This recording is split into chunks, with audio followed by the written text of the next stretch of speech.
Hi viewers, எல்லாருக்கும் வணக்கம்.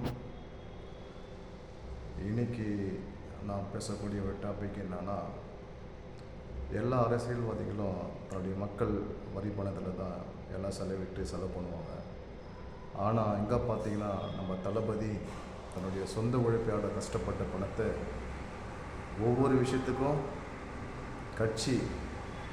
கட்சி இன்னும் சொல்லப்போனால் ஒரு தேர்தல் கூட சந்திக்கலை. தேர்தல் சந்திக்காமலே தன்னுடைய குடும்பம் நினச்சி 41 குடும்பத்துக்காக செலவிட்டு அவங்கள அங்கே வர வச்சு இந்தளவுக்கு ஒரு உருவை கொண்டாடக்கூடிய ஒரு மனிதாபிமானம் வேறு யாருக்கு வருங்க? சொல்லுங்கள் பார்க்கலாம். இதை விட என்னங்க வேணுங்க அரசியலுக்கு? இந்த மாதிரி மனுஷனை கைவிடாமல் நம்ம தான் தூக்கி கொண்டாடணும். வரும் தேர்தலில் 2026 கண்டிப்பாக வெற்றி நிச்சயன்றதை நம்ம தான் பதிவு பண்ணோம்.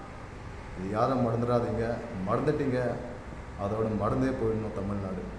நல்லா ஞாபகம் வச்சுக்கோங்க. நன்றி.